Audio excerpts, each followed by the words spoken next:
In Fayetteville, the past isn't dead, it's hungry. We risked sanity documenting the spectral residents, weeping Civil War soldiers, theater shadows, and mansions where voices echo in the void. Don't believe in ghosts. You will. Turn off the lights. Welcome to the chilling countdown, the top 15 haunted places in Fayetteville.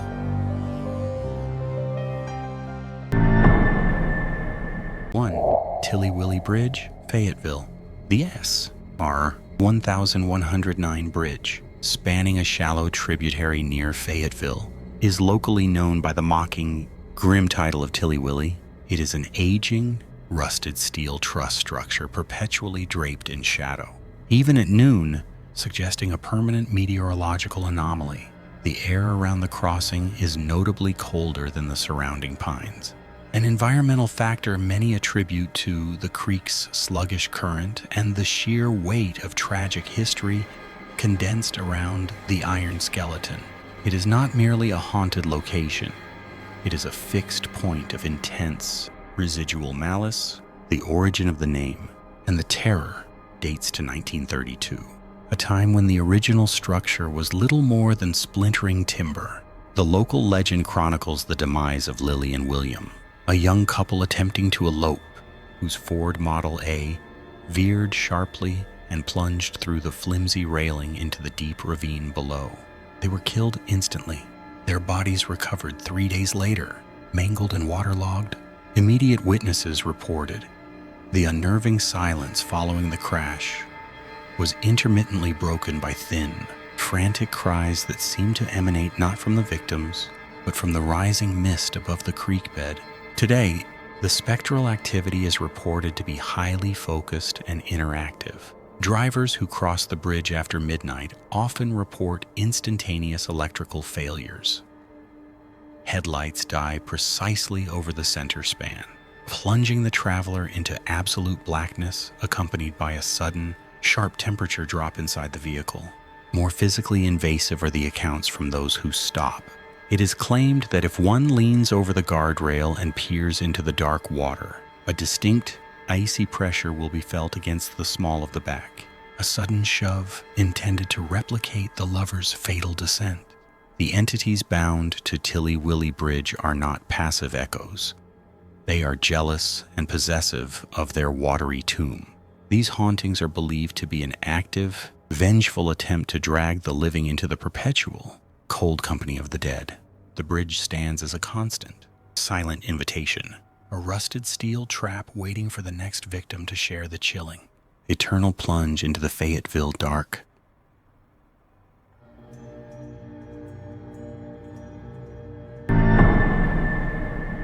Two, the headquarters house, Fayetteville. The air inside the headquarters house, nestled in the historic core of Fayetteville, always carried a chill independent of the weather outside. It was a preserved space. Yet its stillness felt less like careful maintenance and more like held breath.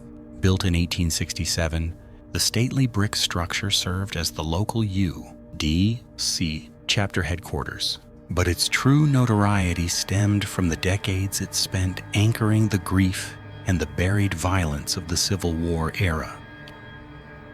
The legend focused on the period just after the Battle of Fayetteville, when the house was briefly commandeered as a triage station. Staff often whispered about the residual pain soaking the very mortar of the walls, insisting that some casualties never truly checked out.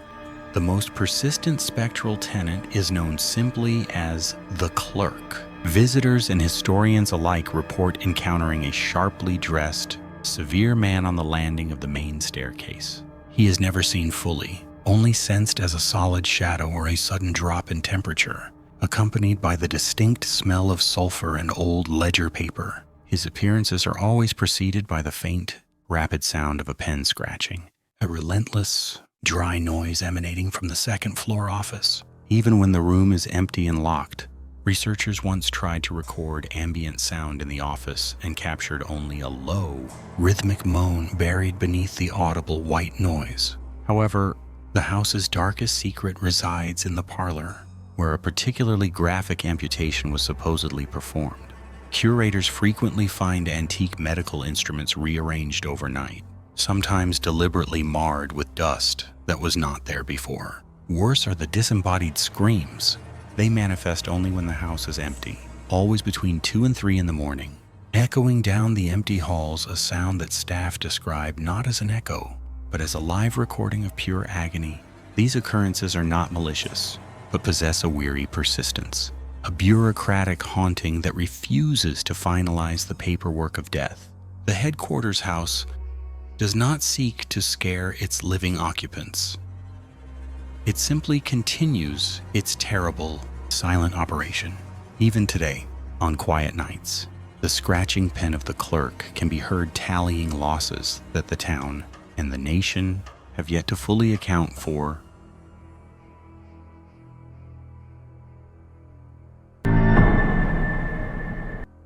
Three, Carnall Hall, Fayetteville.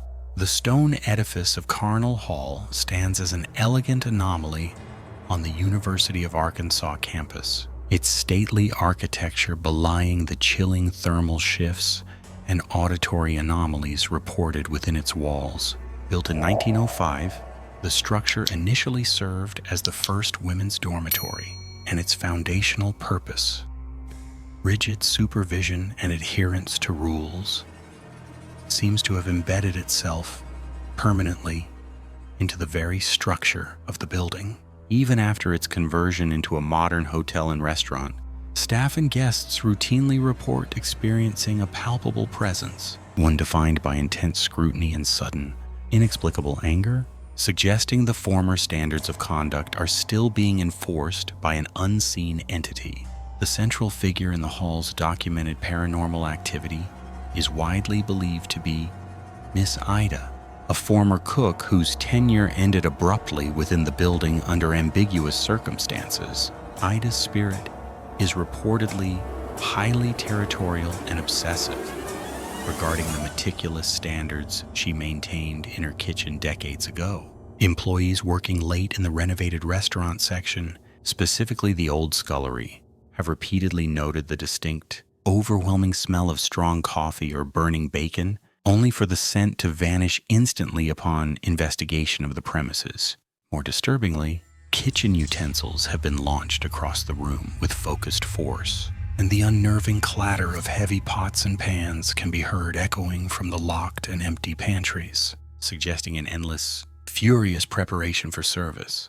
The manifestations are not limited to the service areas. Upstairs, where the old dorm rooms once housed generations of young women, a spectral figure believed to be Miss Ida has been seen gliding silently down the third-floor corridors, often manifesting near guests who are violating the long-forgotten dormitory curfew. Guests frequently report the sensation of being intensely watched, accompanied by localized drops in temperature so severe they sometimes induce visible breath condensation. The most terrifying accounts involve waking to find the heavy room door rattling violently, followed by a harsh, cold whisper right beside the ear, delivering the simple, uncompromising instruction, "Leave my building." Miss Ida's enduring presence ensures that the formality and strict regimen of 1905 Carnall Hall continues, monitored by an unseen, eternal superintendent who tolerates no trespass.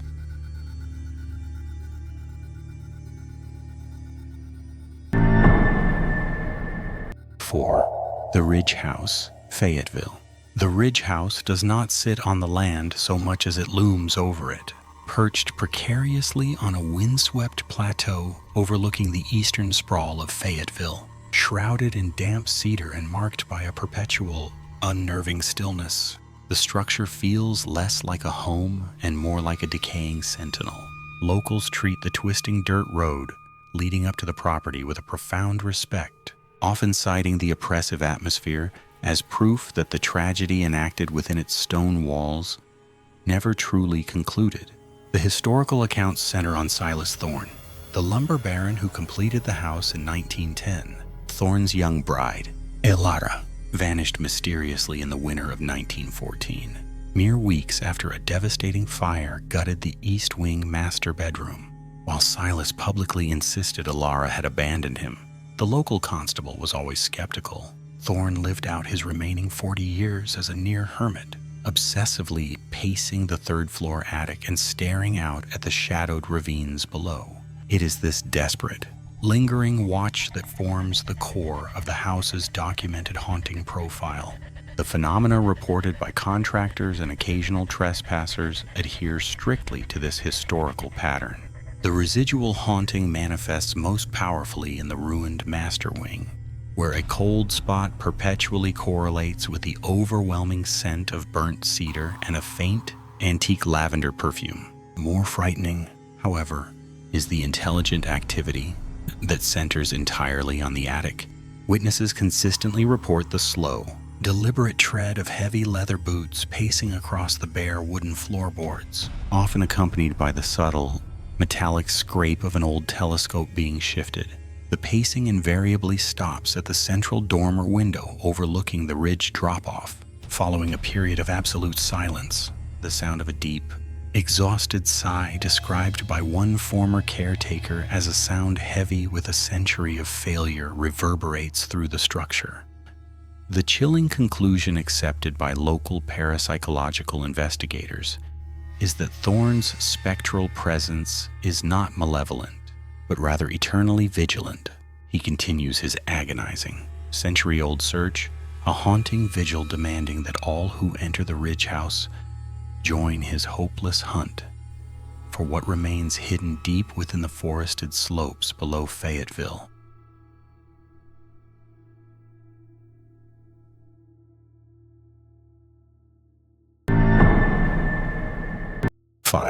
Mount Sequoyah Center, Fayetteville. The air around the stone buildings of the Mount Sequoyah Center in Fayetteville rarely feels warm. Even under the Arkansas sun, perched high above the city, the former Methodist Assembly grounds retain a chilling stillness, an echo of decades spent catering to solemn retreats and summer camps. The towering pines and the deep shadows they cast often make visitors feel they are not alone, especially near the older, unused dormitory structures like the historic Assembly Inn. The legend cemented itself during the Great Depression. The center had struggled financially, and rumor has it a young chambermaid named Alara, distraught over losing her meager earnings and fearing dismissal, took her own life in the attic of the inn. She was found days later, the tragedy quietly swept away by the administrators desperate to protect the center's reputation. But sorrow, once embedded in limestone and mortar, refuses to dissipate. Retreat staff whisper that Alara never left her post, doomed to wander the silent halls of her servitude. Her presence manifests in subtle, terrifying ways. Guests staying in the third-floor rooms, particularly during late autumn when the center is sparsely booked, report the distinct, rhythmic sound of a broom sweeping the polished wooden floors directly above them. An impossible noise, as the attic is bare and locked. Sometimes, the smell of lavender and old dust fills the air in the empty laundry room, and electrical appliances inexplicably short-circuit. Maintenance workers refuse to work alone in the Assembly Inn after dark, citing the unnerving sensation of cold hands pressing against their backs in vacant stairwells. Late one December night, a security guard checking the perimeter found a set of perfectly folded white linens lying on the frozen ground outside the inn's main entrance, meticulously stacked despite the biting wind. He scanned the grounds but saw no one. Yet the unnerving reality of Alara's endless work shift settled over him. When he returned to the spot 5 minutes later, the linens were gone, leaving only frost on the unforgiving mountain stone.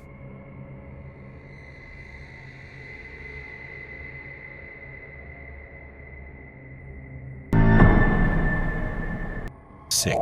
Old Main, Fayetteville.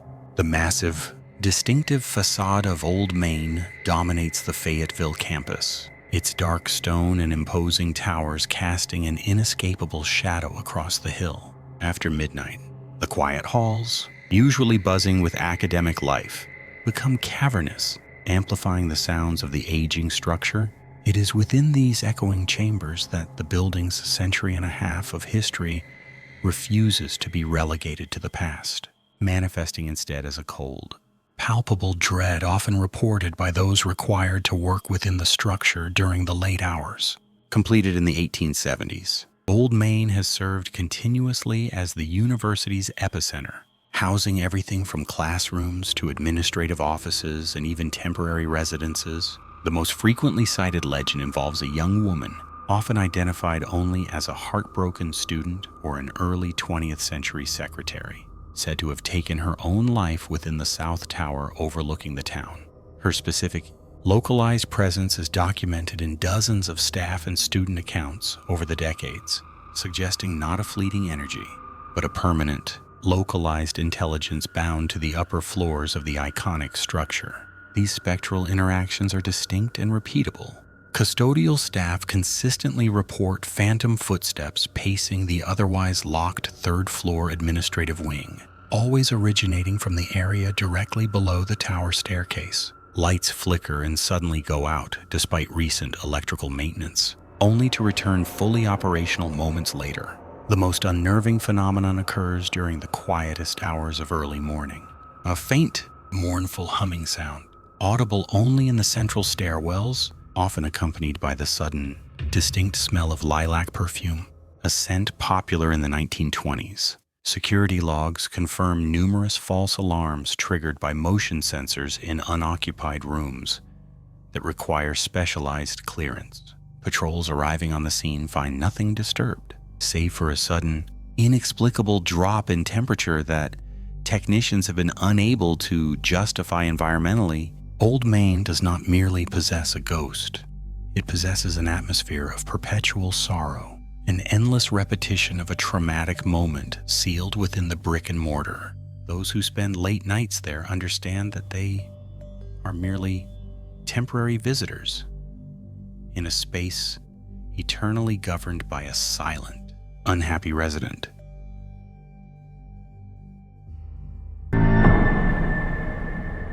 7. Evergreen Cemetery, Fayetteville. Evergreen Cemetery in Fayetteville, North Carolina, is a sprawling, ancient landscape where history lies uneasily beneath thick Spanish moss and crumbling granite.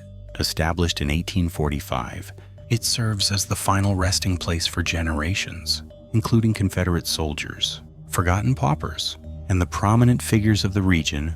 The oppressive silence that usually blankets the grounds often gives way to auditory anomalies, particularly as the fog rolls in from the nearby Cape Fear River, lending the place a profound, inescapable chill. This atmosphere is compounded by the site's documented reputation as one of the most actively haunted locations in the state.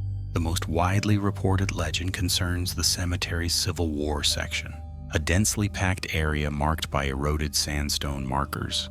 While many specters are merely shadowy glimpses among the obelisks, one presence is distinctive: the Weeping Woman. Local lore identifies her as Clara Vance, a young widow who died shortly after receiving news of her husband's demise during the Battle of Bentonville. It is claimed she never accepted his absence and now paces the perimeter near the oldest oak tree, searching for a grave that was never correctly marked or identified among the mass burials. Accounts of interaction with Clara Vance are numerous and often disorienting. Visitors routinely report sudden, localized temperature drops, sometimes plummeting 20 degrees in an instant, even in the middle of a hot summer day. Furthermore, the distinct sound of rustling silk skirts and faint, ragged breathing have been recorded near dusk, typically originating from the oldest quadrant of the grounds. Park security personnel have logged multiple instances of motion detectors triggering deep within the older plots, when no living person or animal was visible in the subsequent camera footage, indicating non-corporeal movement. The cumulative evidence suggests that Evergreen is less a peaceful resting place and more a continuous state of anguish for its residents. Those who venture deep into the grounds after midnight often return with feelings of profound emotional exhaustion, reporting a crushing, borrowed grief. It is the lingering sorrow of Fayetteville, eternally preserved and actively manifested among the stones, waiting for recognition that will never come.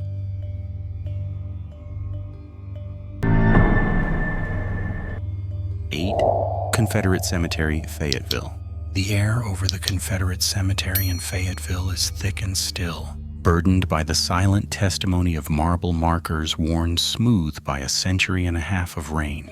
It is a place of profound stillness, where the rows of stone, many nameless, identified only by a numeral stretch into the humid North Carolina gloom. Visitors often remark that the natural sounds of the city seem to falter at the iron gates, replaced by a dense, palpable quietude, a vacuum created by mass, unresolvable loss.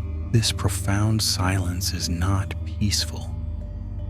It is merely the sound of hundreds of forgotten voices, held unnaturally captive beneath the sandy soil. This ground holds hundreds of soldiers who succumbed to disease or wounds following engagements like Bentonville, many buried far from their home states of Alabama, Georgia, and Louisiana. The local lore suggests that these men, restless and tethered by the shock of their death, are not malevolent, but profoundly disoriented. The most famous account involves the Sentinel, an apparition of a young man in tattered gray wool who appears leaning against the large obelisk near the rear boundary.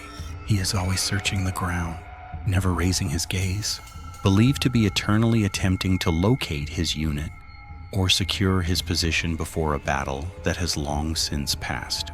The documented phenomena are overwhelmingly auditory. Security staff and groundskeepers frequently report the smell of long-dead gunpowder mixed with decaying tobacco smoke around the central mass grave during the late evening hours. Furthermore, precise, sharp commands fall in, or dress right, have been recorded by paranormal investigators, often localized to specific sections of the cemetery, followed by the faint, distinctive sound of heavy boots moving across dry earth where no paths exist.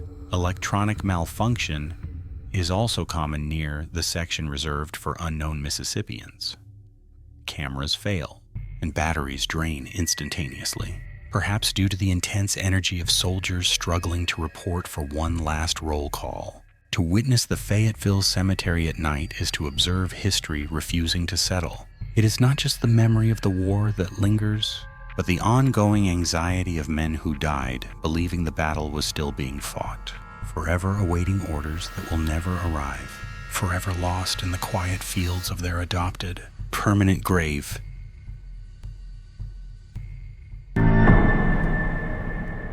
Nine, Sigma Nu Fraternity House, Fayetteville. The Sigma Nu Chapter House in Fayetteville stands as one of the oldest and most architecturally imposing structures on its particular Greek row. Beneath the veneer of collegiate camaraderie and late-night revelry, there is a pervasive coldness, a damp, residual energy that even the most skeptical brothers admit to feeling. The phenomenon is not subtle. It is built into the foundations and acknowledged by generations of residents who speak in hushed tones about the third man. This is the spirit of a pledge who never left, a permanent fixture in the house's otherwise vibrant history. The established legend dates back to 1961. During a notorious Hell Week, records indicate a pledge named Thomas Evans was involved in a particularly grueling and unsupervised initiation ritual in the annex leading to the storage attic. The official university report concluded Thomas suffered a fatal fall down the unlit, steep service stairs, ruled an accidental death due to intoxication. However, persistent rumors among alumni suggest the accident was a cover-up for something far more deliberate, perhaps a panic when the initiation went drastically sideways. Thomas's body was recovered, but his presence, it seems, was not. The manifestations are often centralized on the third floor. Residents report experiencing drastic and localized temperature drops, accompanied by the distinct sound of shuffling and heavy items being dragged across the unfinished floorboards above the sleeping quarters.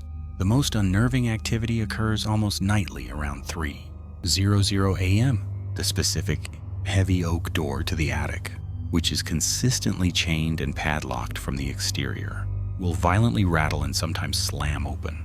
only to be found securely locked again moments later. New pledges are often subjected to unexplained physical sensations, particularly a tight pressure around the throat, when attempting to ascend those specific stairs alone. The current residents of Sigma Nu have learned to accept Thomas as an inescapable, volatile roommate. They lock the door, but they understand the lock is merely a formality. When the chain rattles at 3:00 a.m., the brothers simply turn away, knowing the house remembers what happened in 1961, and the history it holds is unwilling to be silenced.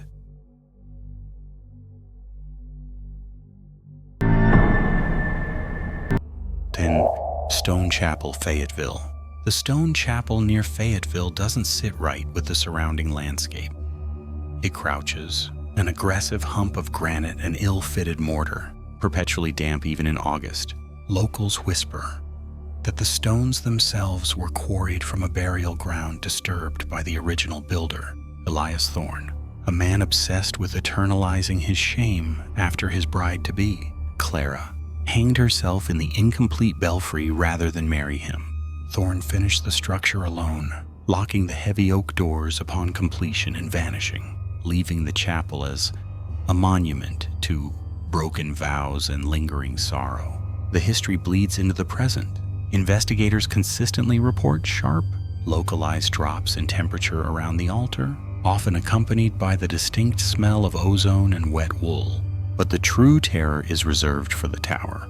Those brave enough to enter the chapel after midnight claim to hear the rhythmic, desperate creak of a rope straining against wood. It is the sound of Clara's final, agonizing protest, audible only in the deep stillness before dawn.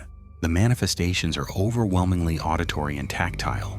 Visitors have felt phantom hands pressing against their windpipes, the grip tight enough to stifle a gasp, forcing them into a panicked silence that mirrors Clara's final moments. Electronic voice phenomena capture a single, choked word: wait. Recently, a film crew set up infrared cameras focused on the chapel's central aisle.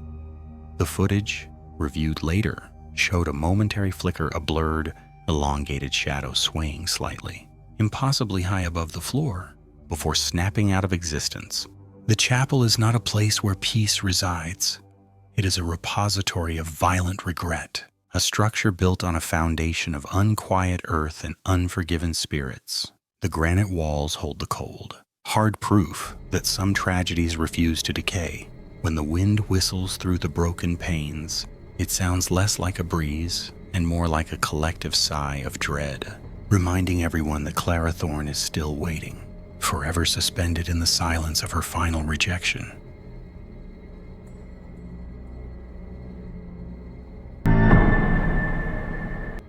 Holcombe Hall, Fayetteville. Holcombe Hall stands near the northern edge of the campus, a structure of imposing, cold limestone, whose thick walls seem less designed to keep the weather out and more intended to trap the chill within. Even during the hottest Fayetteville summers, the interior corridors hold a damp, unnatural coolness, particularly in the older, western-facing residential wing. Generations of students have noted the pervasive, unsettling quiet that dominates the stairwells after midnight, a silence so profound it seems to actively suppress sound rather than merely reflecting it. Administrators often attribute the atmosphere to faulty ventilation and old architecture, but the persistent rumors suggest a deeper, more tragic cause rooted in the building's past. The hall's primary haunting centers around the figure of a former student known only as E, who resided on the 4th floor in the mid-1950s. The official record classifies her disappearance as a runaway case, yet campus folklore maintains she died in a disastrous, solitary accident within the building's restricted sub-level steam tunnels during the Christmas break. The legend asserts that her spirit, panicked and searching for a way out of the maze of pipes and concrete, began to manifest almost immediately after the school year resumed, bound permanently to the floor where she once slept. The manifestations are meticulous and frighteningly repetitive. Residents of the 4th floor regularly report the distinct, audible sound of heavy dragging, a slow, scraping noise that travels the length of the main corridor between 3 00 a.m. and 4:00 a.m. This noise is often preceded by sudden, localized drops in temperature that register below freezing, regardless of the thermostat setting. Furthermore, the elevator servicing the building frequently glitches. Attempting to ascend to the 6th floor, a floor reserved only for maintenance access, even when the power to the upper mechanism has been deliberately shut off. The most disturbing incidents involve reflections when residents glance into the darkened windows of their rooms late at night. A peripheral distortion sometimes appears, a shape, tall and impossibly attenuated, standing just inches behind their visible reflection. It is rarely solid, but rather a shimmer in the glass. A frantic, trapped impression of a figure looking over the shoulder of the living. It doesn't scream or threaten.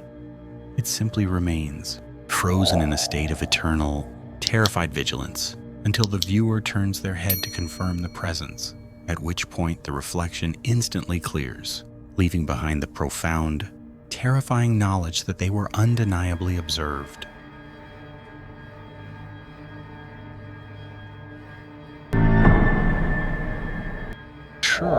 Washington County Courthouse, Fayetteville.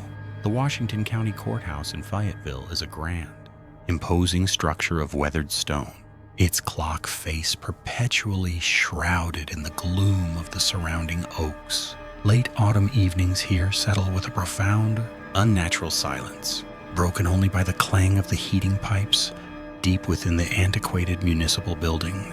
Custodians know better than to linger on the 3rd floor after midnight, especially near the old storage annex where the county records were kept during the Civil War era, a wing that once housed a temporary jail and, chillingly, a surgical recovery room for Confederate wounded. The courthouse's most enduring spectral resident is often referred to simply as the clerk. Legend identifies him as Elias Thorne, a meticulous, obsessive record keeper convicted in 1874 of embezzlement, who, rather than face public disgrace and imprisonment, hanged himself in the attic storage room now used for decommissioned furniture. Thorne's anguish seems forever imprinted on the building's infrastructure. Employees routinely report discovering misplaced files and rearranged documents in closed offices overnight, all stamped with invisible ink, only visible in the deep ultraviolet, suggesting arcane organizational methods. However, the haunting is rarely passive. Security footage from the past decade consistently captures the apparition of a gaunt man in 19th century waistcoat pacing the 3rd floor corridor. Janitors often report the smell of stale pipe tobacco and hear the unmistakable, rhythmic tapping of a quill pen scratching against parchment in empty chambers. The most terrifying occurrence involves the heavy iron doors of the old deed vault, slamming shut on their own, locking the living inside to face Thorne's icy, judging presence, a deep cold that penetrates the bone, accompanied by a whispered list of monetary sins and outstanding debts, demanding repayment in silence. The fear is not of a violent poltergeist, but of eternal, meticulous accountability. When the last maintenance worker finally secures the main doors and the great brass clock strikes 3, Thorne begins his rounds, ensuring every ledger is balanced and every mistake corrected, a silent, bureaucratic horror waiting in the dark hallways of Arkansas justice.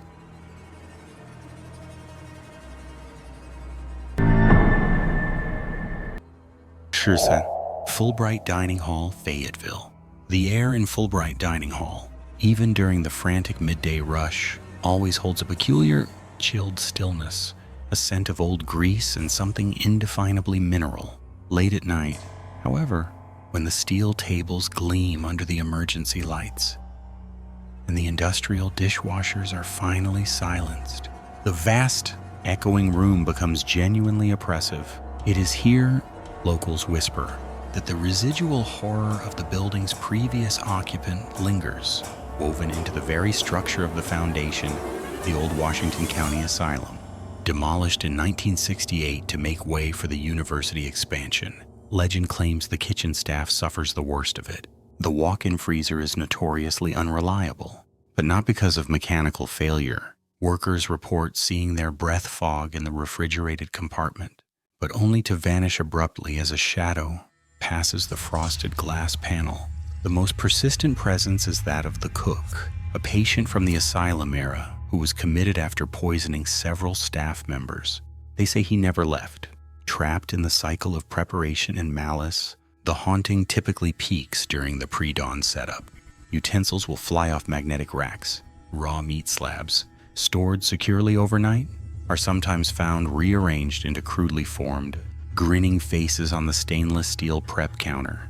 But the ultimate terror belongs to the industrial mixer, a massive, archaic machine bolted near the serving line. Employees have documented the machine activating itself, spinning heavy dough hooks violently, only to stop with an audible, wet thump as if striking something soft and heavy. One assistant chef finally quit after finding a perfectly shaped, but unsettlingly warm, handprint pressed into the side of a freshly baked loaf of bread. The staff now refuses to remain alone after 2:00 a.m. They know the cook is still working his shift, perpetually preparing a meal no one living should ever consume, a spectral residue of psychosis serving eternally spoiled food in the belly of the old asylum grounds.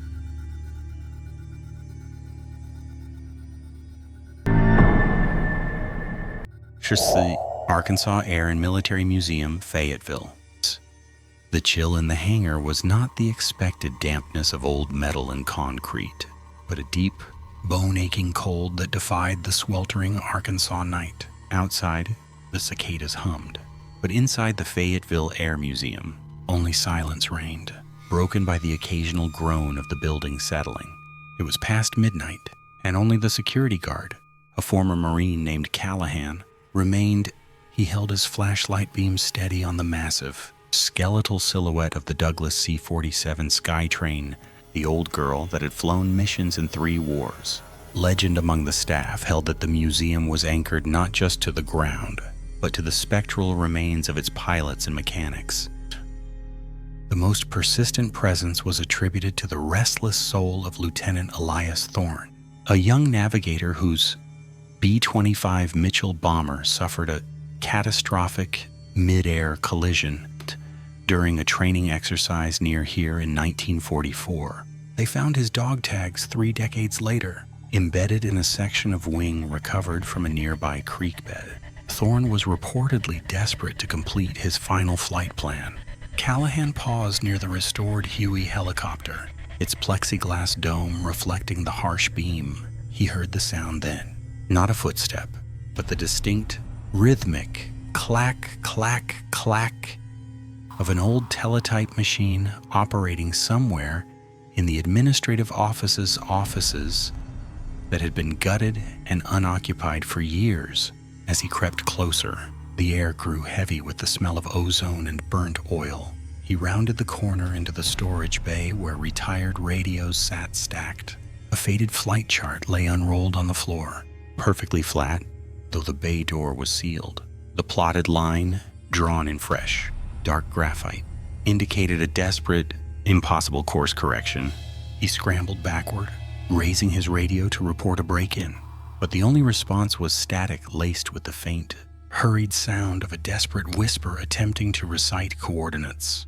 When he looked up, the chart had vanished, replaced by the faint, shimmering indentation of a man's boots in the dust, leading directly through the wall, towards the dark maw of the old C-47.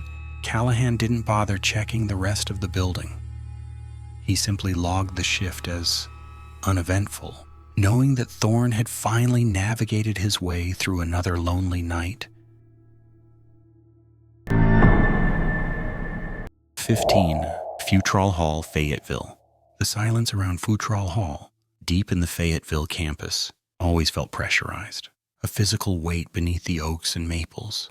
Built in 1940, the women's dormitory was initially considered a beacon of modern collegiate life, yet its hallways now carried a palpable chill, a permanent draft that defied heating systems and sealed windows. Custodians spoke in hushed tones about the 6th floor, particularly the section near the northwest fire escape, where the air was perpetually thick with the scent of ozone and dried lilac. a fragrance associated with the tragedy that cemented the hall's reputation. Local legend centers on a student named Clara, a promising literature major who, in 1952, vanished during the spring semester, while university records simply list her as having withdrawn. The true narrative whispered amongst resident assistants claims Clara didn't leave. She jumped, distraught over failing health and a broken engagement. Her sudden, unseen fall from the 6th floor landing was supposedly hushed up by the administration to prevent panic, leaving her distraught energy irrevocably trapped within the structure. Today, the hauntings are specific and unsettlingly domestic. Students consistently report finding their wardrobe doors slightly ajar, even when firmly latched moments before lights flicker not randomly, but often in a precise sequence of 3 short flashes. The most unnerving manifestation is the sound of faint, rhythmic tapping that emanates from behind the drywall in room 611, the very room Clara occupied. When investigators placed acoustic sensors against the wall, they recorded the taps translating into a slow, deliberate cadence, the rhythm of a woman's heart struggling for air. Occasionally, residents catch sight of a fleeting shadow in the polished reflection of the common area windows, a figure in a pale blue dress, perpetually poised on the brink of falling. When you stand near that old fire escape, the chilling cold isn't just a draft, it feels like the last desperate breath of someone who realized, a heartbeat too late, the true height of her despair.